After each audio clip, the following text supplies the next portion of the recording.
സമീപകാലത്തൊന്നും ഇത്രയ്ക്ക് സങ്കടകരമായ കാഴ്ച മലയാളികൾ കണ്ടിട്ടില്ല. ഒരുമിച്ച് കളിച്ചു വളർന്ന 4 സഹോദരങ്ങളുടെ അവസാന യാത്രയും ഒരുമിച്ച്. അടുത്തടുത്തായി 4 കുഞ്ഞു കബറിടങ്ങൾ.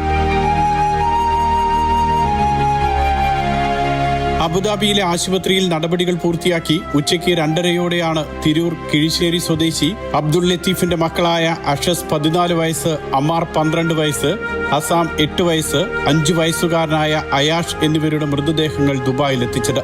ആശുപത്രി കിടക്കയിലായിരുന്ന അബ്ദുൾ ലത്തീഫും അവസാനമായി മക്കളെ കാണാൻ വീൽ ചെയറിലെത്തി. തുടർന്ന് നടന്ന പ്രാർത്ഥനാ ചടങ്ങിൽ മലയാളികളെ കൊണ്ട് പള്ളി നിറഞ്ഞു കവിഞ്ഞു. നമ്മളൊക്കെ മനസ്സിനെ വല്ലാതെ വേദനിപ്പിച്ച ഒരു വാർത്തയായിരുന്നത്. കാരണം ഒരു വീട്ടിൽ നിന്ന് 4 കുട്ടികൾ ഒരുമിച്ച് മരണപ്പെട്ടു എന്ന് പറഞ്ഞത്. കഴിഞ്ഞ 2-3 ദിവസമായിട്ട് ഇതിൻ്റെ പുറകിൽ തന്നെയാണ്. നമ്മൾ കുറേ സ്ഥലത്ത് ഓടി നടക്കേണ്ട ആവശ്യങ്ങളുണ്ടായിരുന്നു. അതെല്ലാം പെട്ടെന്ന് തന്നെ ഇവിടുത്തെ ഒഫീഷ്യൽ നമ്മളോട് നല്ല രീതിയിലുള്ള ഒരു പെരുമാറ്റം, അവർ പെട്ടെന്ന് വേണ്ട കാര്യങ്ങൾ ചെയ്തു തരികയും ചെയ്തു. അതിൽ ഒരു കുടുംബത്തിലെ പൊന്നാര വാക്കുകൾ കിട്ടുന്നില്ല.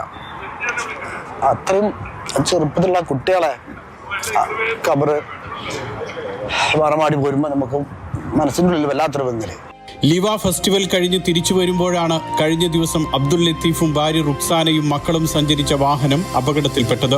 4 മക്കളും വീട്ടിൽ ജോലി ചെയ്തിരുന്ന ചമ്രവട്ടം സ്വദേശി ബുഷ്റയും അപകടത്തിൽ മരിച്ചു. പരിക്കേറ്റ റുക്സാനയും 10 വയസ്സുള്ള മകൾ ഇസയും അബുദാബി ആശുപത്രിയിൽ ചികിത്സയിലാണ്. Shamsuddin bin Muhiyuddin, Abdulla Poyil, AK Mustafa, doctor Anwar Ameen, CK Majeed, Rashid Aslam തുടങ്ങി 100 കണക്കിന് പേർ ചടങ്ങിൽ പങ്കെടുത്തു. 4 മക്കളെ നഷ്ടപ്പെട്ട മാതാപിതാക്കൾക്ക് ആ ദുഃഖം താങ്ങാൻ കഴിയട്ടെ. അവർക്ക് അവരുടെ മനസ്സും ശരീരവും ഭേദമായി പുതിയ ജീവിതം നയിക്കാൻ കഴിയട്ടെ. ആ പ്രാർത്ഥനയോട് കൂടിയിട്ടാണ് ഓരോരുത്തരും ഇവിടെ നിന്നും മടങ്ങുന്നത്. മുഷീർ കൊടിയിലിനൊപ്പം സുരേഷ് വെളിമുറ്റം, മാതൃഭൂമി ന്യൂസ്.